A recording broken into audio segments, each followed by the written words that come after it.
പ്രേക്ഷകർക്കും പുതിയൊരു വീഡിയോയിലേക്ക് സ്വാഗതം. രാവിലത്തെ കുറച്ച് വിശേഷങ്ങൾ നിങ്ങളുമായി ഷെയർ ചെയ്യാനാണ് ഞാൻ വന്നിരിക്കുന്നത്. ആദ്യം തന്നെ തീ പൂട്ടി അരിയൊക്കെ അടുപ്പത്തിട്ട് അത് സെറ്റാക്കി. അതിനുശേഷം കുറേ തുണികൾ തിരുമ്പാനുണ്ടായിരുന്നു. അതൊക്കെ ഒന്ന് മിഷ്യത്തിലിട്ടൊന്ന് കറക്കി. അതിനുശേഷം കറക്കി എല്ലാം സെറ്റായ ശേഷം ഊരിപ്പിഴിഞ്ഞിതാ തോരയിട്ടു. അതിനുശേഷം ചായ റെഡിയാക്കി.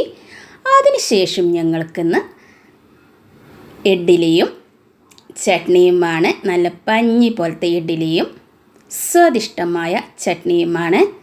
തലേ ദിവസം തന്നെ പച്ചരിയും ഉഴുന്നും ഉലുവ ഈസ്റ്റ് ചോറ് എന്നിവയിട്ട് മിക്സിയിലടിച്ച് സെറ്റാക്കി വെച്ചിരുന്നു. മാവ് നന്നായി പൊങ്ങി വന്നിട്ടുണ്ട്. ആവശ്യത്തിന് ഉപ്പും ചേർത്ത് തട്ടിലേക്ക് ഒഴിച്ച് വേവിക്കാൻ വെച്ച് കൊടുത്തു. അതിനുശേഷം സ്വാദിഷ്ടമായ ചട്നി റെഡിയാക്കിക്കൊണ്ടിരിക്കുകയാണ്.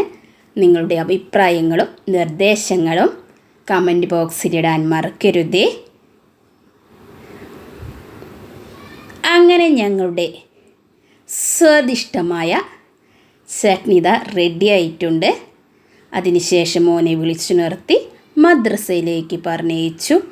അതിനുശേഷം ഞങ്ങളുടെ ബ്രേക്ക്ഫാസ്റ്റ് പഞ്ഞി പോലത്തെ ഇഡ്ഡലിയും സ്വാദിഷ്ടമായ ചട്നിയും മേശപ്പുറത്ത് കൊണ്ടുവന്ന് വെച്ചു. അതിനുശേഷം മോൾ കുളിച്ച് സുന്ദരി കുട്ടിയായി വന്നിരുന്ന് ബ്രേക്ക്ഫാസ്റ്റ് കഴിക്കുകയാണ്. അതിനുശേഷം മോനെ ബ്രേക്ക്ഫാസ്റ്റ് കഴിക്കുവാൻ ചെന്ന് വിളിക്കുമ്പോഴുണ്ട് നല്ല കളി. പോക്കിമാൻ കാർഡ് കൊണ്ടാണത്രേ കളിക്കുന്നത്.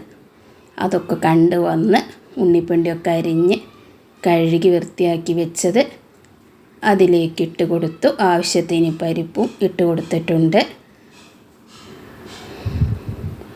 നിങ്ങളുടെ സപ്പോർട്ട് ഉണ്ടെങ്കിലാണ് എനിക്കിനി മുന്നോട്ട് പോകാൻ സാധിക്കുകയുള്ളൂ.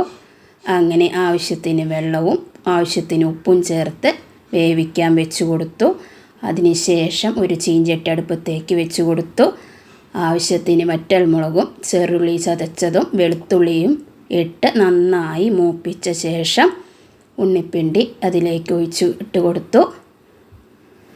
അങ്ങനെ ഞങ്ങളുടെ തോരൻ റെഡിയായിട്ടുണ്ട്.